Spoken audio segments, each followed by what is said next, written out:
In your life, what is your greatest regret? Oh, I really don't have regrets. I am a person that says, as soon as you look back in your history and you come up with something that you feel like you want to change, something else has to change. So What about your biggest disappointment? once again, that's the same analogy. Disappointment to me, to win, you got to lose. To be successful, you got to have something that's not successful. To be happy, you got to have disappointment. So I think all of those things have evolved and happened to make me who I am and understand the benefits and the privileges I have for being who I am, and not to wear it on my sleeve, be very humble about it. That's one thing my parents taught me very well is, don't wear your reputation, don't wear your accolades, don't wear your personality on your sleeve. Let it happen, let it be you. It is who you are. Don't hide from it, but don't wear it and rub it in people's faces. I felt I was open, I felt confident, and I felt within range. And when I got it, I just kept fluid motion and went straight up and made the shot. So I made it with a lot of confidence, not with no doubt or anything. I always want to be connected to basketball because my love is always going to be towards basketball. And the best way that I think I can pass on the knowledge that I have for the game of basketball to tomorrow's players is through ownership. Being able to earn the respect of the players, be able to communicate with the players, to give them the understanding what it takes to play in the league and to excel within the league. So when I got out of basketball in 2003, actually I got out in 1998, when the team was dismantled. I really didn't know what I was going to do in terms of ownership.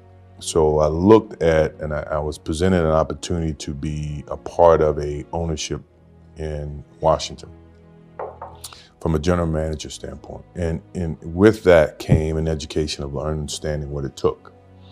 So quite naturally, you're going to make mistakes. You're going to understand you're going to make mistakes. The most important thing about making mistakes is being able to learn from them and not be able to duplicate the same mistake.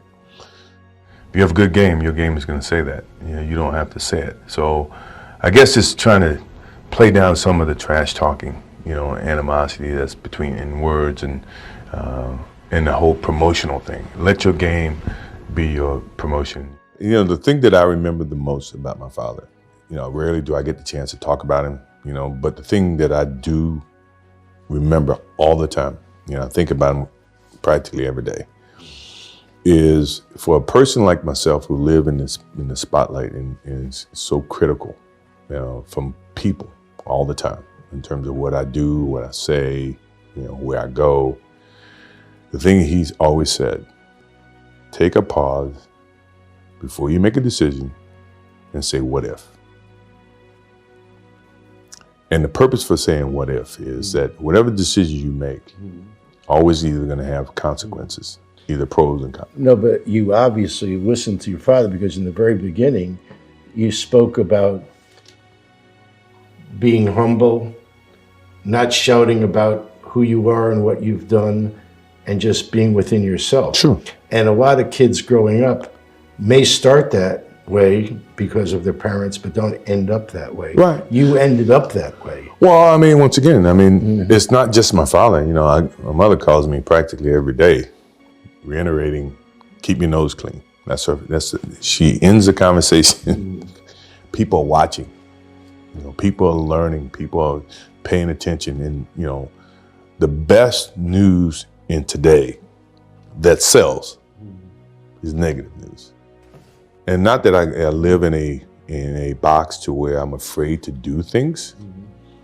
I know that, as my father says, the what if comment is to be able to deal with the consequences of what decisions you make.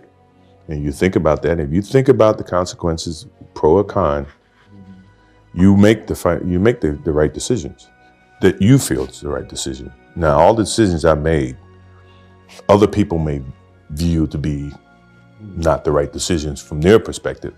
But for me to go play baseball, and everybody says, oh, it was a failed opportunity to play baseball.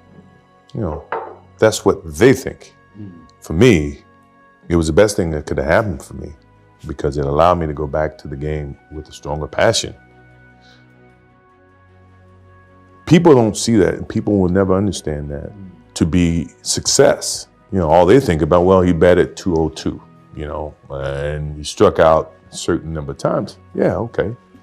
You know, but the effort was there, and the learning curve and the passion was there that has transcended not just to me, but to other people who are afraid to do things because they're worried about the perception that may come from other places. To me, that's more gratifying than anything, you know. So that's the things that my father and my mother instilled in me. Take a negative and turn it into a positive. Don't be afraid to fail. You know, basketball is my love, always have been, and I can't ever, you know, envision an ending of something like that. You know, that passion that I have for the game until I'm dead and gone. My dedication to the game of basketball, unwaveringly, you know, dedication day in and day out, and how I hold being the leader of the team, being the one that's been there for the longest. I hold everybody else accountable for the success of what happened at the end of the year. And people may look at it and, you know, they're going to get an honest understanding for what winning is about, you know, what leadership is about, what passion, drive. Now, you know, players may look at it and say, well, God, it was really tough. But when you think about what happened after us winning, you know, the contracts that, you know, other guys got, the memories that everybody got, the championship, blah, blah, blah, it's much more gratifying.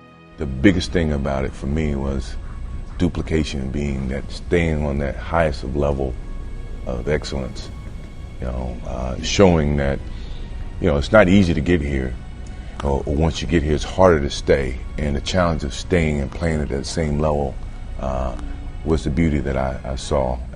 And I feel like if I can ever think about, you know, what I miss about the game was being that consistent each and every day. That, you know, every time a naysayer say he can't do this, well, I think I can prove you wrong. Yeah, I think I can do that. I don't look at this moment as a defining end to my relationship with the game of basketball. It's simply a continuation of something that I started a long time ago. One day you might look up and see me playing the game at 50. Oh, don't laugh. Don't never say never. Because limits, like fears, are often just an illusion. Thank you very much. Look forward to it.